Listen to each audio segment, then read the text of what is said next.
Profesor, no sé si está hablando, pero no lo escucho.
No, profe, no le estamos escuchando bien aún.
No, todavía no lo escuchamos.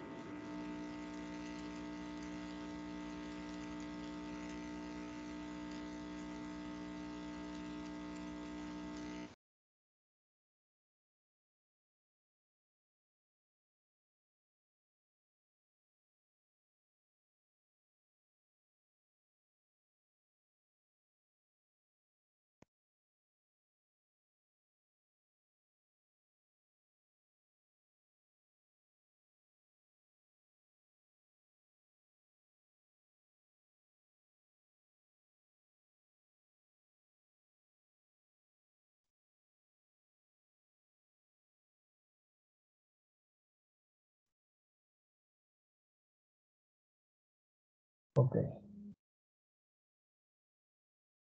perfecto. ¿Me escuchan por ahí? Sí, licenciado. Ah, ok, muchas gracias. Perfecto. Qué bueno que ya estamos por acá. Ok, entonces, a ver, permítanme ya nada más para compartir. Listo. Acá estamos. Ok, muchas gracias. Bueno, después de los inconvenientes técnicos y tecnológicos a los cuales, bueno, pues estamos sujetos, pues, y después de 3 días de no poderme conectar con ustedes por cuestiones tecnológicas y técnicas, pues ajenas a nosotros, estamos por aquí. Sigo sin tener el restablecimiento del servicio de conexión a internet, pero bueno, ahorita estoy en una sede alternativa temporal para poder estar conectándome con ustedes. Miren, sobre todo por el tiempo que ahorita nos ha transcurrido de estas 3 clases que no he podido estar con ustedes, les voy a dictar unos conceptos que me interesa mucho que ustedes tengan, ¿sí? Los conceptos que necesito son del tema de la inteligencia artificial y su aplicación al campo del derecho. Entonces, si tienen por ahí, ya sea algún espacio donde ustedes lo puedan apuntar, si abren un procesador de texto, si lo quieren apuntar en su celular, si lo quieren apuntar en una libreta, donde ustedes gusten, pero por favor necesito que tengan estos conceptos, ¿sí? Porque son para su examen.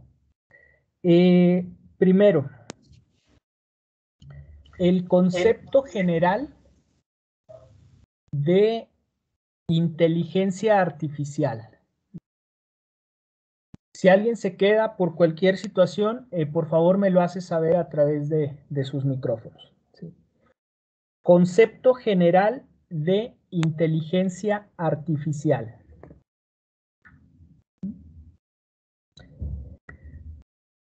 La inteligencia artificial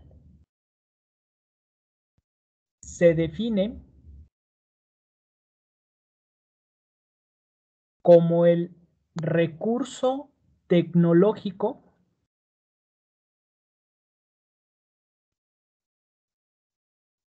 cuya tarea es realizar determinadas operaciones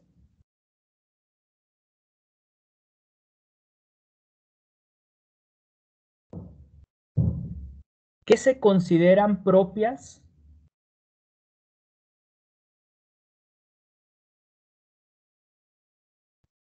de la inteligencia humana. Repito, la inteligencia artificial se define como el recurso tecnológico cuya tarea es realizar determinadas operaciones que se consideran propias de la inteligencia humana.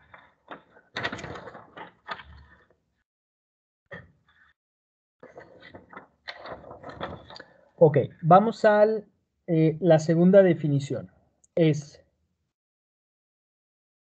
concepto de inteligencia artificial con base en el derecho informático. Repito, concepto de inteligencia artificial con base en el derecho informático.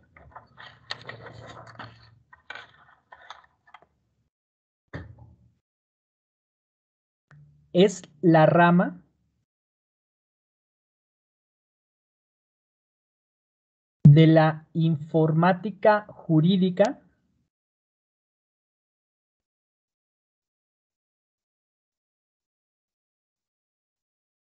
que trata de realizar con máquinas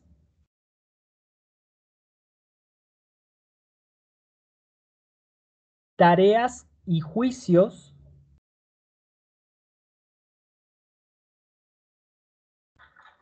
correspondientes a la conducta humana.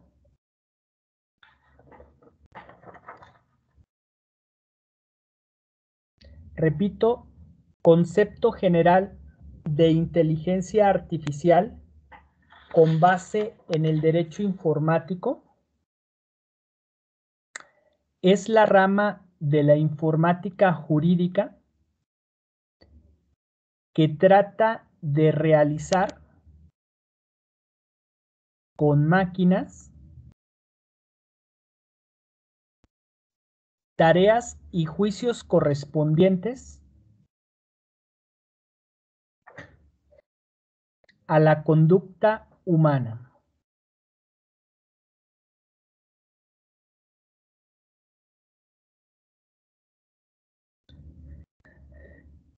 Siguiente pregunta. Bueno, no pregunta, siguiente concepto.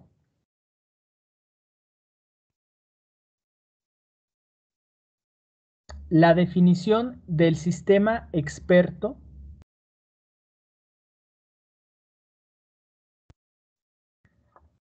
son recursos computacionales que imitan la conducta humana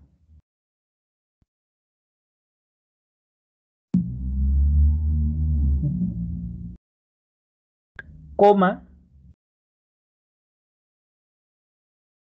dando pie al procesamiento de información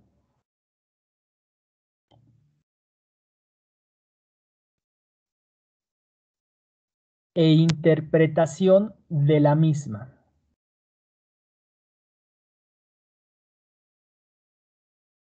Repito, definición o concepto de sistema experto son recursos computacionales que imitan la conducta humana, coma, dando pie al procesamiento de información e interpretación de la misma.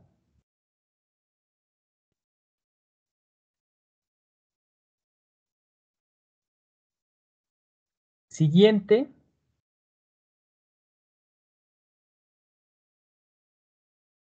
Las tres principales funciones del sistema experto. Repito, las tres principales funciones del sistema experto.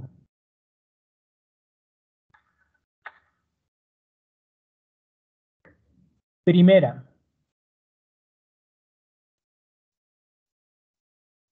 emular la toma de decisiones.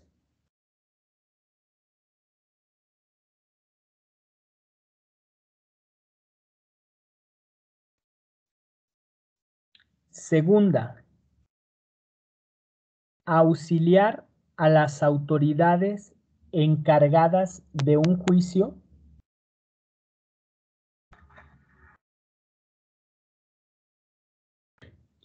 Tercera, imitar la conducta y el pensar humano para diversos procedimientos.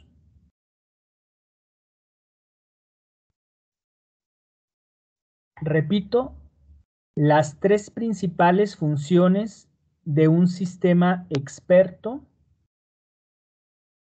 Primera, emular la toma de decisiones.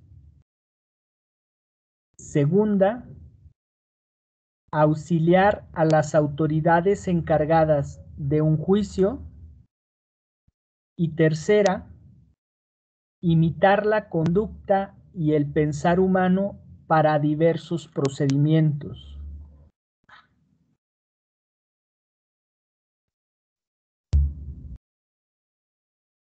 Siguiente concepto. El concepto de sistema experto jurídico. Son sistemas inteligentes que ayudan a la toma de una decisión judicial. Repito, concepto de sistema experto jurídico. Son sistemas inteligentes que ayudan a la toma de una decisión judicial.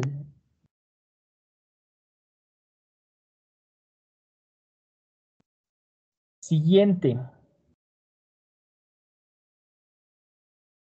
Los cuatro tipos de sistemas expertos jurídicos son: primero, sistemas basados en reglas de producción.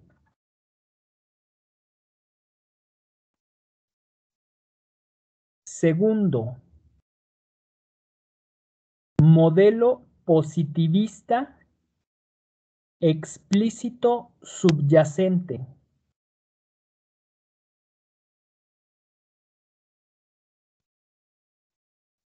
Tercero, modelo constructivista.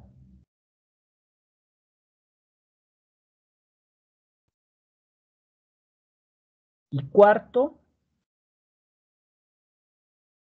modelo de razonamiento legal basado en casos.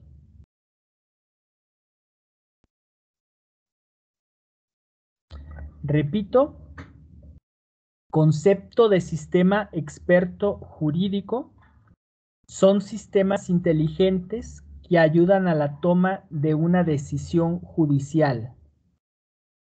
Los 4 tipos de sistemas jurídicos, perdón, de sistemas expertos jurídicos son: el primero, el sistema basado en reglas de producción; el segundo, el modelo positivista explícito subyacente; el tercero, el modelo constructivista; y el cuarto, el modelo de razonamiento legal basado en casos. ¿Sí? Ok, ¿hay alguna duda? No, licenciado. No, Ok, profesor. gracias. Gracias, Abril. Gracias, Ricardo. Ok, bueno, entonces, estudien y repasen. Prácticamente solo la última pregunta, ¿sí? Que es los últimos conceptos. Propiamente el concepto de sistema experto jurídico sí lo alcanzamos a analizar. Ya los tipos de sistemas expertos jurídicos no. Aquí sí ya la explicación de cada uno. Bueno, ahorita le damos un repaso en general. Me permití también cargar una diapositiva o un conjunto de diapositivas de la gobernanza en Internet, que es el siguiente tema. Y ahorita, bueno, de momento vamos a analizar ya nada más los tipos de sistemas expertos jurídicos. Nada más permítanme para irme directamente. Estos son los sistemas expertos jurídicos. Aquí están los tipos de sistemas expertos jurídicos. Empezamos a ver los primeros. Eran los sistemas basados en reglas de producción, me parece, y si no, vamos a ver así rápidamente estos. Ahí está. Ok, ahora sí. Arlet, Jocelyn Chávez Ruiz, ¿está por ahí, Arlet? Sí. Arlet, creo que no. A ver, entonces vámonos por acá.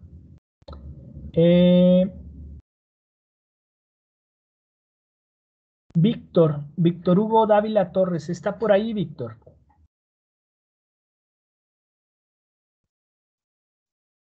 Víctor Hugo Dávila Torres. Sí, profesor, aquí estoy. Ok, muchas gracias, Víctor Hugo. ¿Nos puede leer, por favor, estos sistemas basados en reglas de producción? Son estos 2 párrafos, por favor, Víctor. Claro. Sistemas basados en reglas de producción. Los primeros intentos para desarrollar los sistemas fue el que llevó a cabo Sir Gott y su grupo de lógicos británicos. Su objetivo fue transformar la British Nationality Act en 1981 en una serie de enunciados condicionales de la forma sí, paréntesis, entonces, para que posteriormente un demostrador de teoremas derivara las consecuencias resultantes de su aplicación. Un ejemplo de lo anterior lo podemos representar de la siguiente forma. El artículo 1.1 de la mencionada ley señala que una persona nacida en el Reino Unido será británica después de la entrada en vigor de la ley. Si en el momento de nacimiento su padre o madre, inciso A, es un ciudadano británico, o B, reside en el Reino Unido. El sistema desarrollado por Sergor interpreta la disposición legal anterior de la siguiente forma. 1. X adquiere la ciudadanía británica en la fecha Y. Si X nació en el Reino Unido y X había nacido en la fecha Y y Y es posterior a la entrada en vigor de la ley.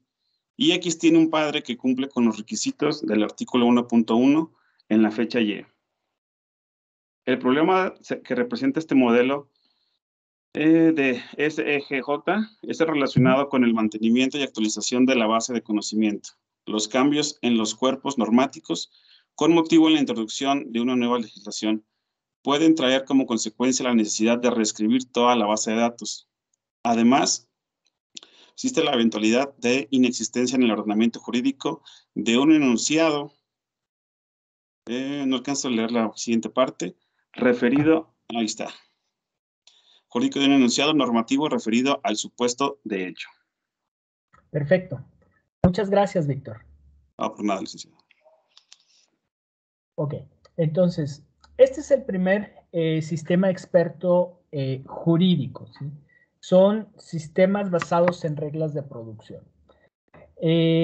Son igual supuestos específicos a través de los cuales se llega a un resultado concreto, hablando en términos jurídicos. Incluso este mismo ejemplo lo podemos traer a una situación de nuestra normatividad, específicamente de nuestra Constitución. En el artículo 30 de nuestra Constitución nos señala quiénes son mexicanos y cuáles son los supuestos, quiénes son mexicanos por nacimiento y quiénes son mexicanos por naturalización. El primer supuesto, que son los mexicanos por nacimiento, aquí es como toma el ejemplo, que lo llevó a cabo este creador, vamos a decir, de apellido Sergot. Entonces, al ser británico, bueno, da estos algoritmos y bueno, toma de referencia y con el objetivo de hacer la transformación de la British Nationality Act.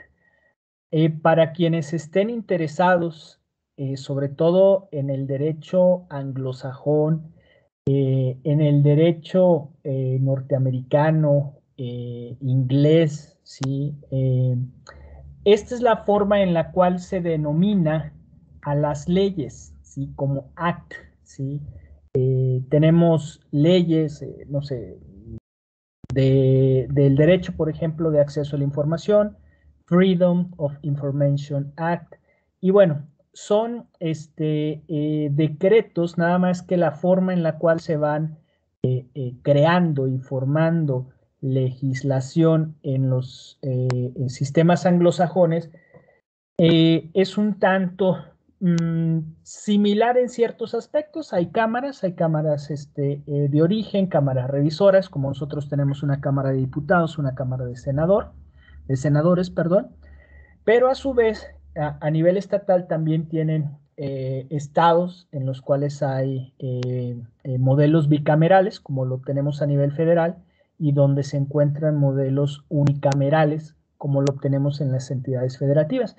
En el estado de San Luis Potosí y en todas las entidades federativas, incluyendo la Ciudad de México, se tiene una sola Cámara de Diputados. Se llame Asamblea Legislativa o la denominación que se le dé, es un cuerpo legislativo único, no como a nivel federal que se tienen dos. En esos modelos anglosajones, ahí sí existe un poco más de independencia, por llamarlo de esa manera, para que puedan tener dos o una sola Cámara. Entonces, bueno, esta ley británica de la nacionalidad británica de 1981 establecía estas condicionantes. Si una persona entonces cumple con ciertos requisitos, como consecuencia de esos requisitos va a tener, en este caso, la nacionalidad británica o inglesa, vamos a decir. Y entonces lo establece como teoremas. El ejemplo es aquí. Si una persona al momento de nacer, o dicen posterior a la entrada en vigor de la ley, pero al momento de nacer, su padre o su madre, ¿sí? Es decir, uno u otro, es un ciudadano británico, entonces adquiere la nacionalidad británica, ¿sí? No señala aquí, en el primer supuesto, el lugar de nacimiento, sino la condición es que su padre o su madre tengan la nacionalidad y sean ciudadanos británicos. El segundo supuesto es que el padre o la madre resida, ¿sí? Tenga su residencia en el Reino Unido, ¿sí? Y entonces, bueno, aquí ya viene ya la explicación. Toma un valor X, toma un valor Y, que significa X, que adquiere la ciudadanía británica en la fecha Y, ¿no? O sea, Y, estamos refiriéndonos a cuándo nació, ¿sí? Y entonces, si nace en el Reino Unido, el supuesto de que la adquiere, bueno, pues por nacimiento, y si ya había nacido para la fecha en la cual entró en vigor esta ley, bueno, entonces la adquiere, pero si es posterior a la entrada en vigor de esta ley, entonces va a tener que tener un padre, el padre o la madre, que cumpla con los requisitos del artículo 1.1, ¿no? Como todo modelo, como todo sistema, necesita actualización de estos bancos o bases de datos y como consecuencia de ello, pues va a traer una consecuencia. ¿Por qué le llama de reglas de producción? Bueno, pues porque precisamente se necesita ese producto finalizado, esa consecuencia, ese resultado, con base en los datos previos que se vayan enriqueciendo o almacenando. Ok, aquí le vamos a continuar con el siguiente modelo, el modelo positivista explícito subyacente. ¿Sí? Le pedimos por favor a Ricardo. Ricardo Tenorio Gómez, ¿está por ahí, Ricardo? A ver, permítame. Sí, Ricardo. Sí, licenciado, sí logra escucharme. Ok. ¿Nos puede apoyar, por favor, con la lectura aquí de el segundo modelo de sistema experto jurídico, por favor? Es el modelo positivista explícito subyacente. Modelo positivista explícito subyacente. Los creadores de este tipo de CEJ asumieron que los operadores del derecho, al aplicar las normas, construyen un silogismo denominado silogismo jurídico, que implica la substitución de ciertos hechos en el supuesto normativo que los contempla, lo cual permite deducir soluciones para los casos. Dicho silogismo está compuesto por una premisa mayor, una norma jurídica, perdón por la música, pero no es de mi casa. Sí. Una premisa mayor, un enunciado que describe un hecho, y por la conclusión que vincula las consecuencias jurídicas planteadas en el supuesto normativo al hecho concreto descrito en la premisa menor. La premisa mayor consiste en un enunciado explícito contenido en el discurso de derecho positivo, legislación y o jurisprudencia, lo que quiere decir que se identifica a las normas jurídicas con los enunciados que conforman las fuentes principales del derecho. De ahí que se haya seleccionado a las mismas como el elemento de mayor relevancia para su representación. Adelante, por favor. Este modelo de SEJ ha recibido críticas respecto a su correcto funcionamiento, debido a que los jueces, al momento de emitir sentencias, interpretan los enunciados del discurso jurídico positivo, es decir, acuden a elementos extranormativos para la aplicación del derecho. Lo anterior se hace evidente en los considerandos de toda sentencia, donde los argumentos esgrimidos por el juzgador para justificar el significado atribuido a los enunciados normativos prueba que estos no se aplican de manera mecánica y sin controversia alguna.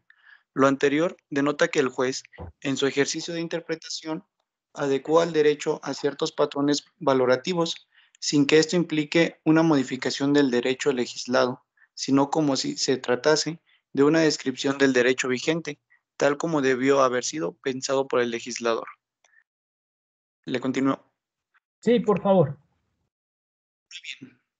La crítica a este tipo de SEJ es que no tiene nada de malo considerar al razonamiento jurídico como un silogismo. Lo que se critica es pensar que las premisas del pensamiento judicial, las normas jurídicas relevantes y la descripción de los hechos decisivos se obtengan por procedimientos mecánicos. No es que los jueces no realicen un razonamiento deductivo al fundamentar una decisión, sino que la elección de las premisas y las reglas de inferencia de sus razonamientos exigen una verdadera labor creativa. Perfecto, muchas gracias, Ricardo.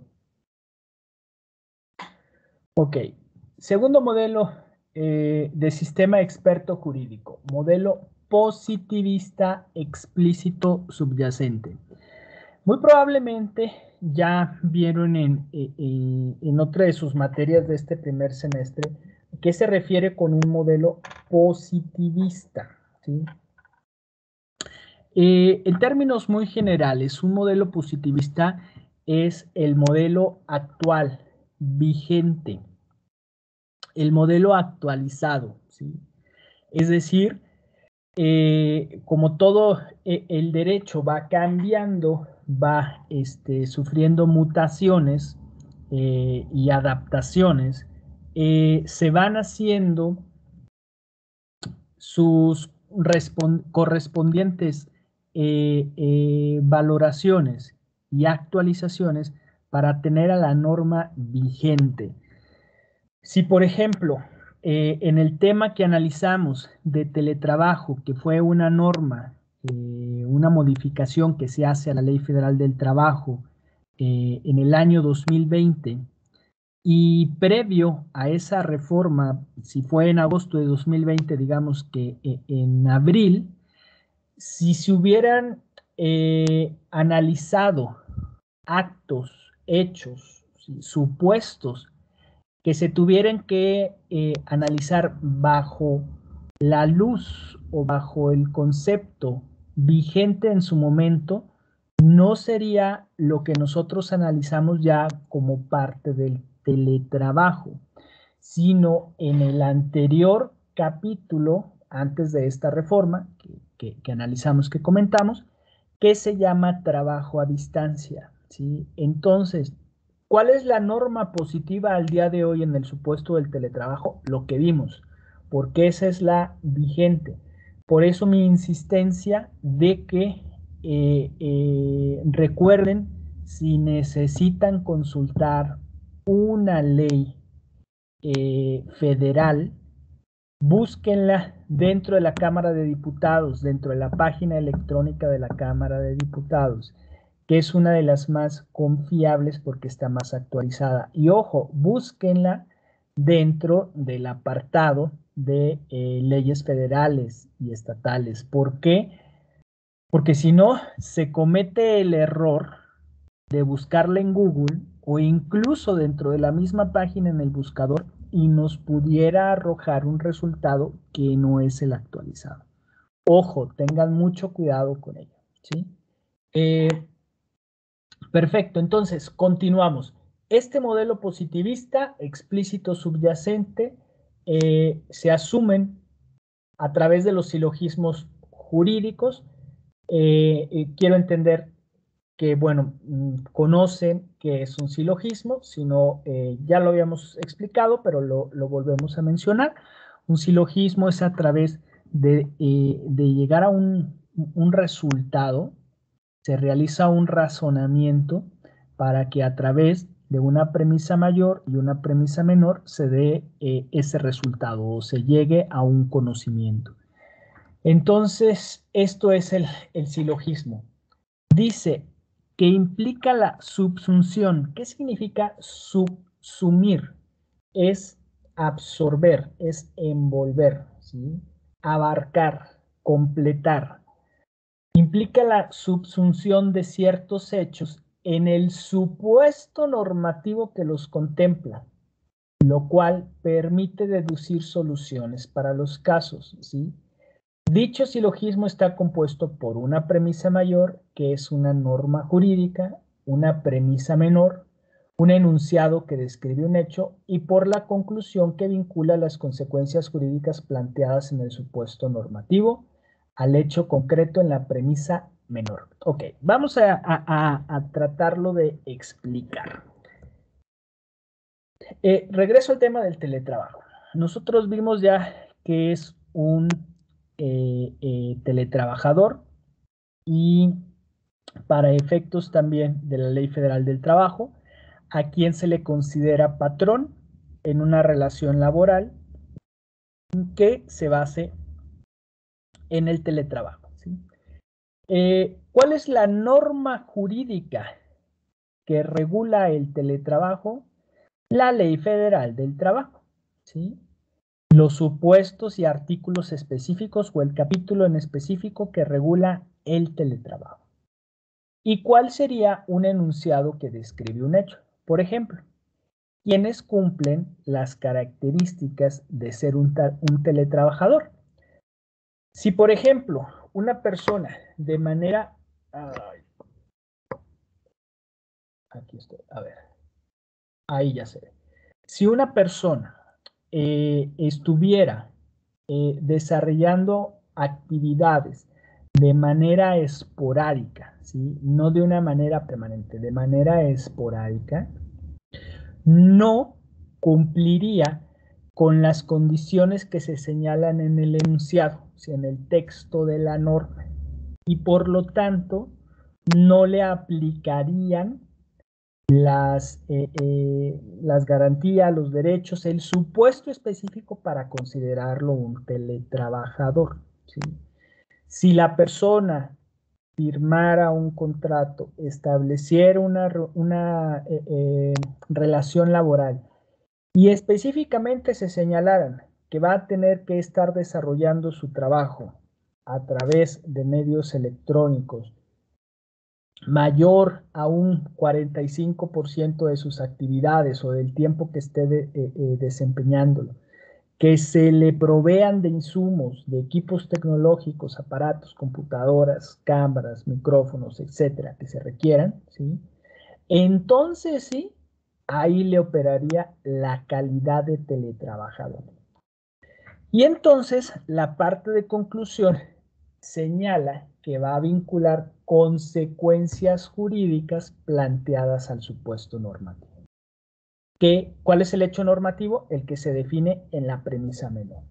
Si entonces, como consecuencia de esa relación laboral y de esos supuestos, entra dentro del teletrabajo, quiere decir, y como consecuencia, que tenemos este supuesto de que se pudiera estar ante una relación de teletrabajo. Y si no, pues sería otro tipo de relación laboral, con sus condiciones generales de trabajo, con sus derechos, con sus obligaciones, pero no sería teletrabajador, ¿sí?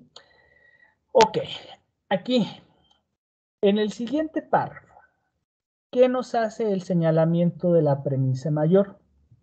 Dice, la premisa mayor consiste en un enunciado explícito contenido en el discurso del derecho positivo. ¿Qué incluye el derecho positivo? Legislación, normatividad y jurisprudencia. ¿Quién crea las leyes? ¿Quién crea este cuerpo legal? El poder legislativo. ¿Quién crea la jurisprudencia? El Poder Judicial, ¿sí? El Poder Judicial realiza interpretaciones respecto de ciertas lagunas, que se le llama lagunas a esos posibles, a esas posibles interpretaciones que no se señalan tan explícitamente, tan claramente en las leyes, ¿sí? Ese es un trabajo de interpretación del Poder Judicial. Hablando de los sistemas anglosajones, este método es muy recurrente, ¿sí? Incluso cuando ustedes vean su materia de derecho constitucional, es muy probable que les vayan a dejar leer un discurso de un autor, no recuerdo su nacionalidad, me parece que es italiano, Ferdinand Lassalle, o Lassalle, y él tiene un discurso que se titula ¿Qué es la Constitución? Y ahí habla precisamente de cómo se va formando una Constitución. Y otro de los libros que es imprescindible que lo lean que se llama El Federalista, que en sí son conjuntos de diversos periódicos norteamericanos, porque trata acerca de el proceso legislativo constitucional de la Constitución norteamericana, ¿sí? La Constitución de Filadelfia de 1776. Y este compilado, titulado El Federalista, de 3 autores, es Madison, Hamilton y Jay, son sus 3 apellidos, John Jay, se me fue el nombre de Madison y de Hamilton, pero bueno, son ellos 3 los apellidos de estos textos. Habla acerca de la conformación de esa constitución y habla acerca de la jurisprudencia. Mucho de nuestro sistema jurídico, ¿sí? Aunque con excepción del derecho civil, pero mucho de nuestro sistema jurídico, sobre todo de conformación constitucional, es de imitación norteamericana, ¿sí? Aunque a veces a los compañeros juristas los que quieren enarbolar el sentido mexicano, vamos a llamarlo así, es bueno, es bueno también destacar nuestras bondades que tenemos como nuestro juicio de amparo. Sin embargo, en cuestiones constitucionales tiene muchos origen en los modelos norteamericanos, ¿sí? Ok, aquí se señala entonces qué es la jurisprudencia, ya lo vamos a ver un poquito más adelante en alguno de los temas y muy en específico cuando lleven sus materias de derecho constitucional y derecho de amparo. Entonces, el derecho positivo, la legislación y la jurisprudencia actual. ¿Qué quiere decir? Que este conjunto de normas jurídicas conforman las fuentes principales del derecho y por eso es que se presentan como la premisa mayor. Mencionaba también su compañero Ricardo acerca de las críticas que ha recibido este sistema experto jurídico. ¿En qué sentido? Bueno, primero viene un poco más arriba también, ya lo habíamos analizado.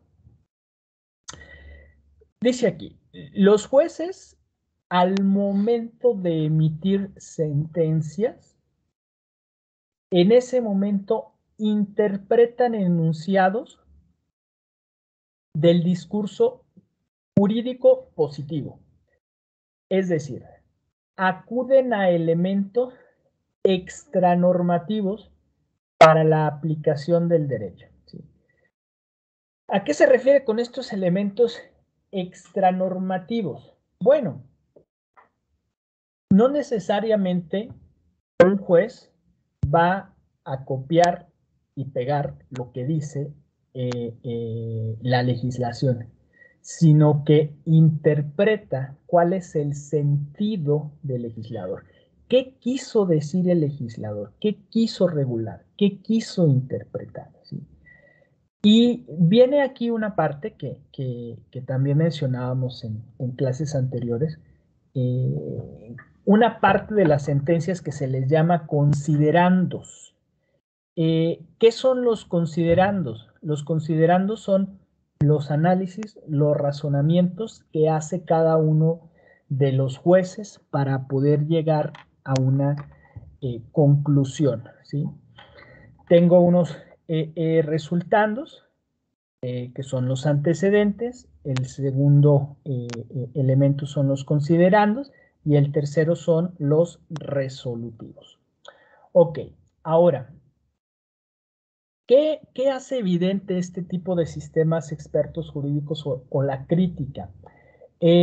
Menciona que los argumentos, es decir, las frases que se plasman, el texto que se plasma en esas sentencias, justifican el significado atribuido, ¿sí? Justifican el significado atribuido a los enunciados normativos y dice que estos no se aplican de manera mecánica y sin controversia alguna. O sea, ¿qué quiere decir esto?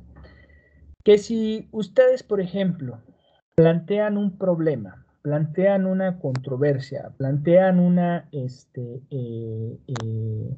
situación problemática, llevándola a un campo jurídico y escriben, plantean por escrito por qué se trata de que el juez les conceda la razón y desean que se aplique estrictamente a rajatabla y de manera literal la ley, pues bueno, se pudieran estar teniendo algunos problemas, porque el juez emite interpretaciones que pudieran estar de acuerdo o no con lo que se les plantea. Los escritos que vienen en una demanda, los escritos que vienen en una contestación de demanda, los analiza el juez, tiene dos o más partes, y entonces ve cuáles son los que están más apegados a la realidad normativa, ¿sí? Y bueno, finalmente, aquí lo que hace el señalamiento. El razonamiento jurídico menciona que es un silogismo. Lo que se emite como crítica es pensar que las premisas de ese pensamiento judicial, normas jurídicas relevantes y descripciones de los hechos se obtengan por procedimientos mecánicos, ¿sí? ¿Por qué? Porque se pudiera estar deduciendo, infiriendo cómo se va a fundamentar. Vamos a ver el concepto de fundar y motivar, de fundamentación y motivación más adelante, pero de qué manera va a aplicar esos artículos al supuesto específico correspondiente o respectivo. ¿Por qué? Bueno, pues porque, insisto, es una cuestión mera y netamente humana. Si nosotros ya vimos cuáles son los artículos específicos que se aplican al teletrabajo, bueno, tenemos ya esa parte clara, pero no puede una máquina considerar que siempre van a estarse estableciendo sin un razonamiento, sin hechos que configuren un supuesto u otro que se le plantea al juez y que sea como una máquina, ¿no? Entonces, este tema, bueno, pues lo dejaríamos por aquí.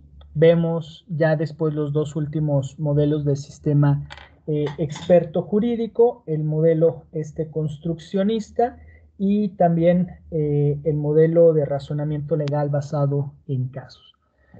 Hasta aquí le dejamos la clase del día de hoy. Nos estaríamos viendo entonces el próximo el lunes. Continuamos todavía con las clases de manera virtual. Yo espero de que ya pueda tener ya la conectividad a internet como la habíamos tenido anteriormente. Por lo pronto, dejamos la clase por aquí. Nos vemos el lunes y que tengan un excelente fin de semana. Adiós, profe. Buenas noches. Hasta luego. Hasta luego. Buenas noches. Que descansen. Gracias, licenciado. Igualmente. Bye. Sí. Okay. Gracias a ustedes.